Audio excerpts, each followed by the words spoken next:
성경 말씀을 제가 봉독하겠습니다. 베드로전서 2장 1절부터 10절 거룩하신 하나님의 말씀입니다. 그러므로 모든 악독과 모든 기만과 외식과 시기와 모든 비방하는 말을 버리고 갓난아기들 같이 순전하고 신령한 젖을 사모하라. 이는 그로 말미암아 너희로 구원에 이르도록 자라게 하려 함이라. 너희가 주의 인자하심을 맛보았으면 그리하라. 사람에게는 버린 바가 되었으나 하나님께는 택하심을 입은 보배로운 산돌이신 예수께 나아가 너희도 산돌같이 신령한 집으로 세워지고 예수 그리스도로 말미암아 하나님이 기쁘게 받으실 신령한 제사를 드릴 거룩한 제사장이 될지니라. 성경이 기록되었을 때 보라, 내가 택한 보배로운 모퉁이 돌을 시온에 두노니 그를 믿는 자는 부끄러움을 당하지 아니하리라 하였으니, 그러므로 믿는 너희에게는 보배이나 믿지 아니하는 자에게는 건축자들이 버린 그 돌이 모퉁이의 머릿돌이 되고 또한 부딪히는 돌과 걸려 넘어지게 하는 바위가 되었다 하였느니라. 그들이 말씀을 순종하지 아니하므로 넘어지나니 이는 그들을 이렇게 정하신 것이라. 그러나 너희는 택하신 족속이요 왕 같은 제사장들이요 거룩한 나라요 그의 소유가 된 백성이니 이는 너희를 어두운 데서 불러내어 그의 기이한 빛에 들어가게 하신 이의 아름다운 덕을 선포하게 하려 하심이라. 너희가 전에는 백성이 아니더니 이제는 하나님의 백성이요 전에는 긍휼을 얻지 못하더니 이제는 긍휼을 얻은 자니라. 아멘. 참 아름다운 계절이죠. 요즘 말이죠. 가을이 깊어가고 있습니다. 그런데 하나 질문을 좀 드릴까요? 건강하십니까? 네, 몸의 건강 말이죠. 계절은 아름다운데 몸이 여기저기 병이 있고 또 심각해지는 중이면 사실은 아름다운 계절 느끼거나 누리지 못하지요. 사람마다 신체 건강은 다 다르죠. 유전적인 요인도 있고 또 사람은 먹는 음식을 통해서 그 사람 몸이 구성되고 또 생명을 유지하는데 먹는 식생활에 일상 쭉 진행되는 패턴, 그게 또 건강에 굉장히 영향을 크게 끼치지요. 또 사람의 신체는 무엇보다도 신체를 계속 움직여야 사는 거지요. 산다는 것 자체가 움직인다는 것을 뜻하잖아요. 그런데 만일에 어떤 사람이 나이가 50대 또는 60대, 70대도 좋고요. 하여튼 지금 내 몸이 어디가 안 좋다. 그걸 이제 느껴요. 느끼는데도 계속 관리를 안 한다. 그러면 앞으로 어떻게 될까요? 그거는 뻔합니다. 산수계산이니까 더 안 좋아질 겁니다. 그러다가 더 심해지겠죠. 내가 지금 나이가 60대 쭉 넘어서 사람이 살다 보면 어느 때 내가 하체 근육이 약해지는구나, 이거를 느낄 때가 있죠. 그때에 좀 걸어야 되겠다, 하체 근력을 강화해야 되겠다, 이렇게 해야 당연하죠. 내 몸이니까. 근데 그거 안 하고 그냥 계속 그렇게 사신다. 그러면은 어느 때 그냥 늘 걸었는데, 그런데 넘어질 확률이 계속 높아지겠죠. 그러다가 계단에서 잘못 넘어지면 한 번에 큰일이 나실 수가 있죠. 근데 그건 뻔하잖아요. 하체 근육이 약해진다. 그러면 점점 더 약해지지. 그냥 가만히 있는다고 이게 좋아지겠어요? 옛날에는 적어도 50 중반 이후 60대 더 고연령에서 발생하던 병들이 요즘은 30대, 40대에서도 그냥 쉽게 발생합니다. 사람 사는 환경이 스트레스가 너무 심하고 여러 가지 요인 때문에, 그래서 한참 30대, 40대 젊은 사람도 혈압 있는 경우 있고 당도 그렇고요. 그런데 젊은 사람이라고 해도 관리 잘 안 하면 그러면 뭐 예외 없습니다. 뭐 쓰러질 수밖에 없지요. 사랑하신 여러분, 제가 지금 신체 건강에 대해서 말씀을 드렸습니다. 저도 이제 한 60 중반이 됐으니까, 그러니까 건강 관리하면서 저는 몸이 좀 더 몸무게가 늘면 굉장히 힘들더라고요. 그래서 늘 하루에도 여러 번씩 체중 계비에 올라갑니다. 그리고 늘 생각이 지금보다 2kg 더 빼야지, 이 생각을 늘 갖습니다. 혹시나 이 얘기 들으면서 어떤 분들이 목사님 얄미운 얘기 하시네, 뺄 살이 어디 있다고 그런 얘기 하시나, 그러면 나는 어떡하라고. 어쨌든 그건 뭐 자기 사정이지요. 뭐 저는 제 사정이고. 여러분, 사람이 신체 건강이 안 좋으면 자기가 알아서 조치를 취해야 됩니다. 그래야 살잖아요. 너무나 당연한 거잖아요. 사람이 굉장히 지혜롭고 내 거 내가 챙긴다, 이게 사람의 본능인 것 같아도 아니요, 전혀 그렇지 않은 경우가 수두룩합니다. 제가 지금 말씀드린 신체 건강, 이건 산수 계산이고 너무나 분명하잖아요.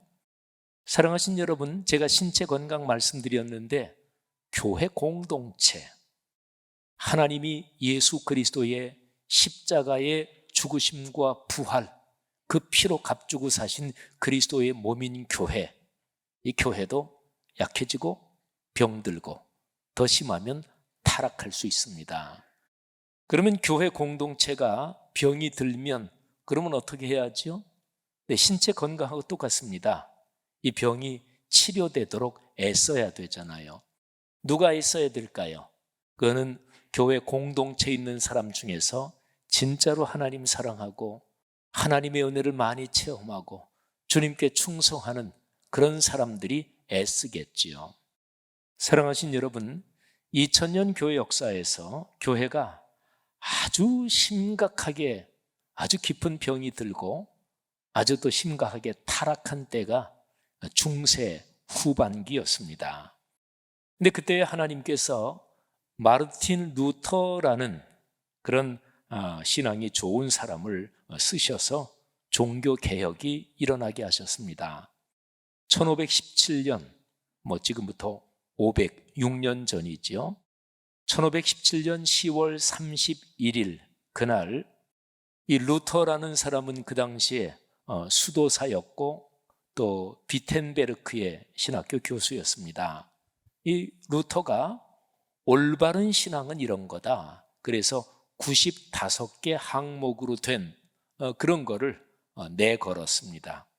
한 항목마다 어떤 거는 한 줄, 길어야 한 두세 줄, 서너 줄 이렇게 되는 거를 95개 조항을 걸었어요.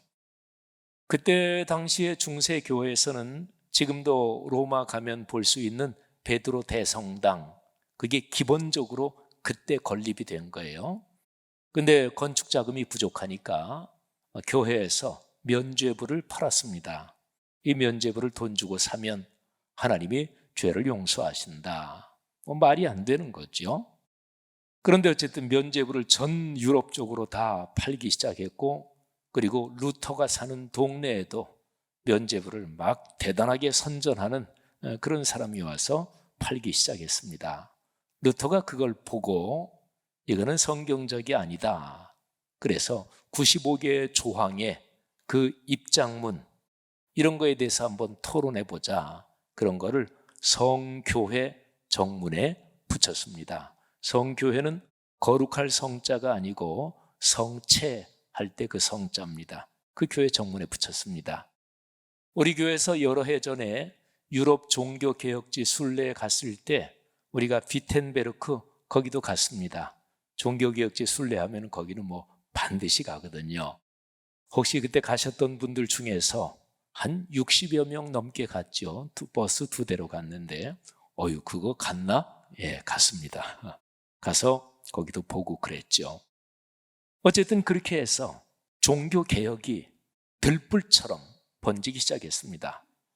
루터가 독일 비텐베르크에서 종교개혁을 할 때 같은 시기에 스위스 쥐리히에서는 츠빙글리라는 하나님의 사람이 또 개혁운동을 시작했고요. 루터와 츠빙글리 두 사람보다 조금 늦게 장 깔뱅이라는 사람이 프랑스 또 스위스 제네바에서 개혁운동을 했고, 또 그거보다 또 조금 더 늦게 저 영국 북쪽 스코틀랜드의 존 낙스라는 사람이 또 개혁운동에 동참을 했고, 뭐 그 외에 이제 많은 사람들이 있습니다. 여러분, 이 개혁자들이 병들고 타락한 교회를 어떻게 하면 성경적으로 치료하고 바르게 세우느냐, 여기에 헌신한 거죠. 그런데 그때 당시에 교회가 병들고 타락한 뭐 여러 가지가 있었을 거 아니겠어요? 근데 그 중에서 아주 심각한 것이 몇 가지가 있는데, 그 중에 이제 하나가 성직주의였습니다. 성직주의. 이거는 다른 말로 말하면 성직자들, 그 당시 교회 모든 것이 성직자들이 다 독점적으로, 독재적으로 다 움켜쥐고 있었고, 말하자면 요즘 말로 말하면 이제 목회자지요. 말하자면 성직자들이 모든 것을 다 움켜쥐고, 모든 다른 성도들은 생각하지 말아라, 그냥 얘기해 주는 대로 따라오기만 하면 된다. 이게 이제 성직주의, 이런 폐해였습니다. 이 성직주의를 거꾸로 뒤집으면 이렇게 됩니다.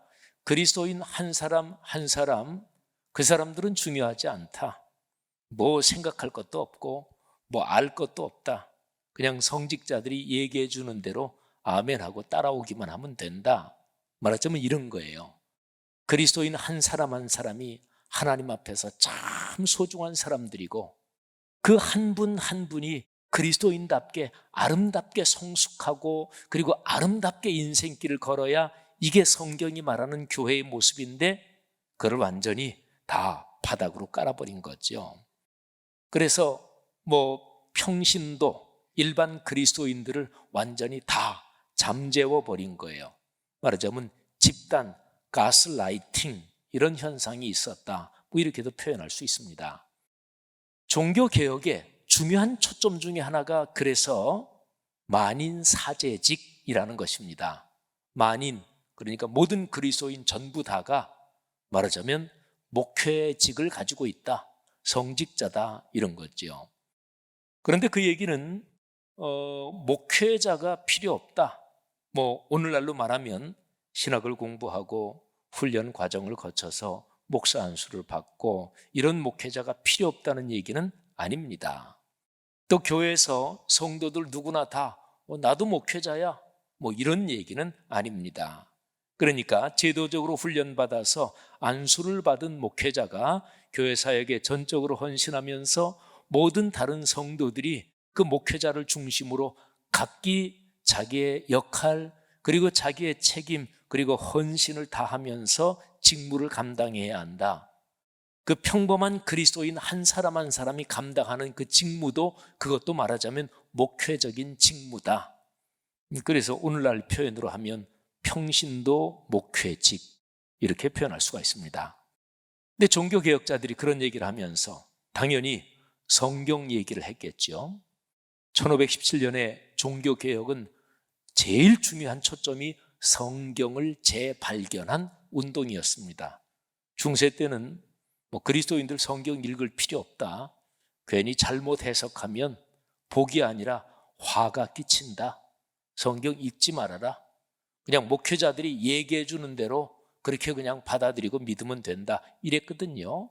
근데 종교개혁자들은 하나님의 말씀인 성경을 모든 그리스도인이 다 읽어야 된다, 이게 이제 종교개혁의 심장, 제일 중요한 핵심입니다.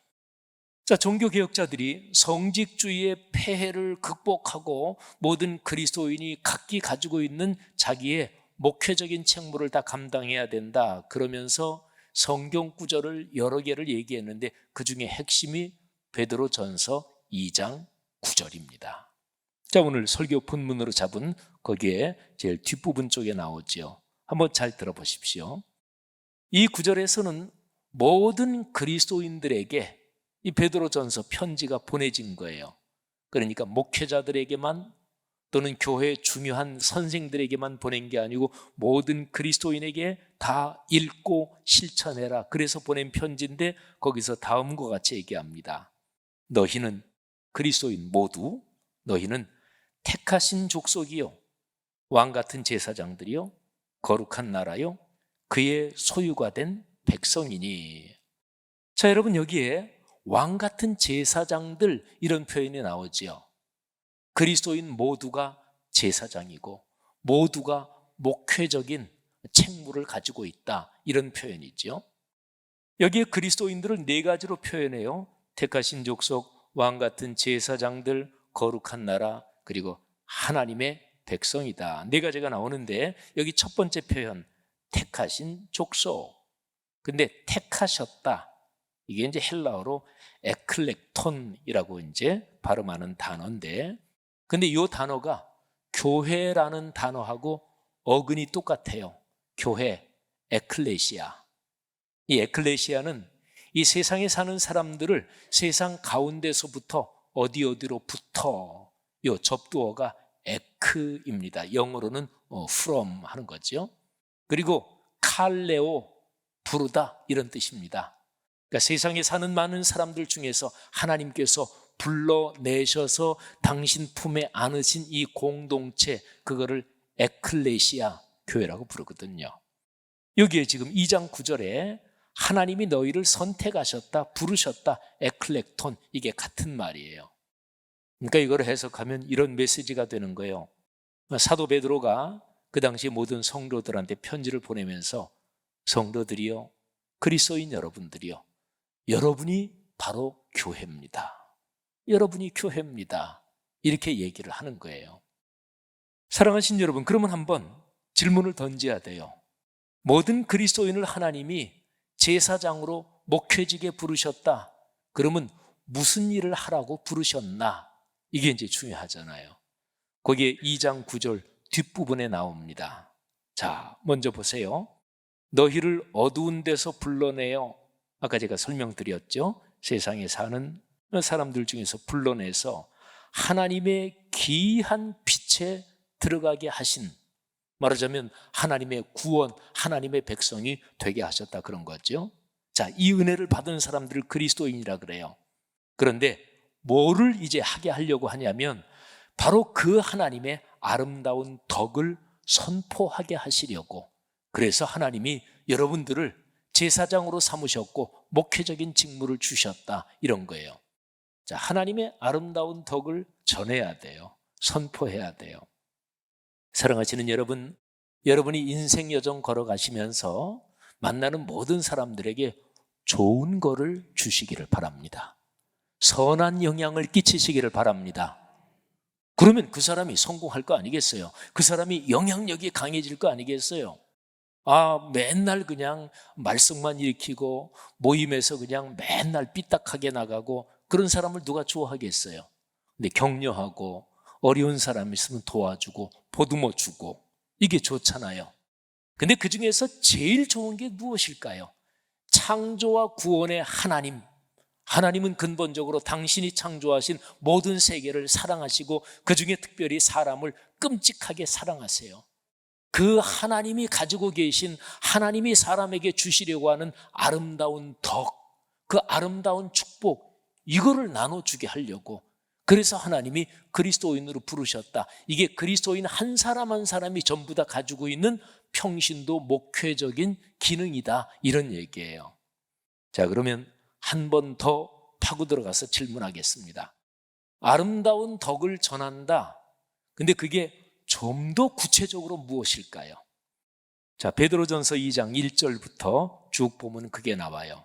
근데 1장 마지막 부분에는 어떻게 끝나냐면, 여러분은 그리스도의 영원한 말씀, 썩지 않고 변치 않는 말씀으로 구원을 받았습니다. 이게 1장 끄트머리예요.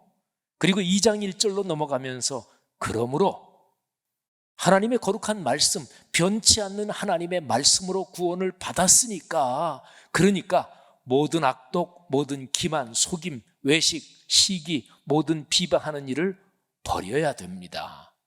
하나님의 말씀에 거짓말하고 남을 해코지하고 남을 그냥 뒤에서 비방하고 그러라는 얘기 있는 거 아니잖아요. 하나님의 말씀은 격려하고 세워주고 남을 위해 돕고 헌신하고 이렇게 써 있으니까, 너희가 그 말씀으로 구원을 받았으니까 이런 모든 악한 것들은 버려야 된다. 그리고 2절에 그러면 그걸 버리고 뭐를 어느 쪽 방향으로 가야 되느냐? 갓난아기들 같이 순전하고 신령한 젖을 사모하라. 아이들이 엄마 젖을 먹고 자라잖아요. 근데 여기서 순전하고 신령한 젖, 이거는 바로 1장 마지막하고 2장의 문맥으로 볼 때 그게 바로 하나님의 말씀을 얘기해요. 그 바로 뒤에 이런 표현이 나옵니다. 순전하고 신령한 젖을 사모하라. 왜냐하면 그 순전하고 신령한 젖, 그거를 통해서 너희가 구원에 이르도록 계속 자란다. 아기가 엄마 모유를 먹고 계속 자라듯이, 또는 우유를 먹고 자라듯이 너희가 영적인 신령한 젖을 먹어야, 그래야 너희가 계속 구원에서 자란다. 구원은 두 가지입니다. 예수 믿고 하나님의 자녀가 되는 그거, 영적인 출생이지요. 그 다음에는 계속해서 그리스도인답게 성숙하고 성장해야 돼요. 어떤 사람이 예수를 믿고 하나님의 자녀가 되고 교회는 다니는데, 그런데 쭉 신앙생활하는데 사람이 이상하게 좀 좋아져야 되는데 그러지 않은 사람들이 가끔 가다가 있어요. 성질 여전하고 또 못된 거 여전하고, 그거는 하나님의 자녀가 된, 구원은 받았는데 구원에서 계속 자라지를 못한 것입니다. 그런 모습으로 하나님 앞에 서면 얼마나 부끄럽고 나중에 책망을 받을까요? 여러분, 사람의 삶에서 가장 추한 게 뭐냐면 나이는 드는데 인격이 성숙하지 않은 거, 욕심스럽고 그리고 거칠고 남을 배려하지 않고, 이런 사람을 볼 때는 참 슬픕니다. 어떤 면에서 불쌍하지요. 우리가 구원받은 성도로서 계속 자라가야 되잖아요. 근데 어떻게 하면 자란다고요?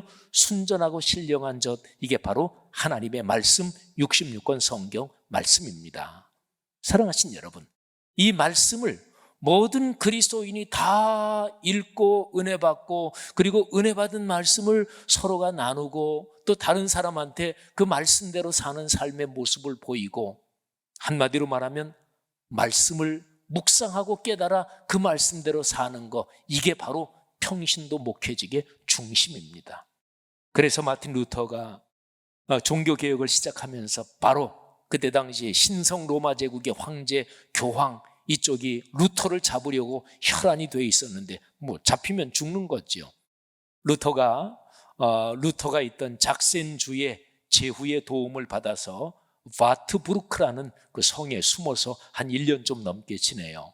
근데 그 성에 숨어서 거기에서 성경을 그 당시에 평범한 사람들이 쓰던 그런 독일어로 번역을 해요.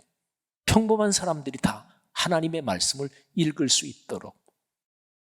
성도 여러분들이 오늘 종교개혁 기념주일을 맞이해서 이 말씀을 드리면서 우리 교회 걸어가는 사역의 길, 그거를 다시 한번 교회 역사적으로 중심맥을 꽉 잡읍시다, 이런 거예요. 우리 교회가 지금 걸어가고 있는 교회 안의 작은 교회 말씀 묵상 소그룹 사역이 정확하게 그런 거잖아요. 평신도 목회직의 내용, 말씀 묵상과 그 은혜를 서로 나누는 것, 그 내용이 작동하는 구조, 그게 바로 교회 안의 작은 교회입니다. 성도 여러분들이요, 하나님께서 누구를 축복하실까요? 당신의 그리스도의 몸인 교회, 하나님이 자기 피로 값주고 사신 교회, 사도행전은 심지어 그렇게 기록까지 되어 있는데, 그 교회가 병들었을 때 교회를 바로 치유하고, 교회가 타락했을 때 교회를 올바르게 강하게 세우는 그 일에 헌신하는 사람을 하나님이 축복하지 않겠어요? 너무나 당연하죠. 교회가 약해지고 병들고 나는 별로 관심 없고 그냥 주일 예배 드리고 그냥 그렇게 내 인생길 내 나름대로 걸어가면 된다, 하나님이 그 사람을 아주 깊게 축복하실까요? 아닐 거 아니겠어요, 그죠? 하나님의 교회가 지금 병들었고 이 교회를 치유해야 된다면 거기에 헌신하는 사람을 하나님이 주목하실 것입니다. 우리 교회 성도들로서는 말씀 묵상 소그룹에 참여해서, 그래서 서로 조금 더 시간을 내고 조금 더 신경을 쓰면서 서로 보듬어 안고 인생길을 걸어가는 거지요. 사랑하는 성도 여러분들이요, 우리 교회 이 사역에 성도 여러분들이 기쁨으로 헌신으로 동참하시기를 주님의 이름으로 권면을 드립니다. 그리고 여러분들 걸어가시는 인생 여정 내내 이 일을 통해서 하나님이 주시는 축복을 영적으로 그리고 육신적으로 건강이나 경제나 자녀 후손 모든 일에서 하나님이 주시는 축복을 넉넉하게 받으시기를 주의 이름으로 축원합니다. 받고 사람들에게 넉넉하게 나누는 그 축복이 이어지기를 주의 이름으로 축복합니다.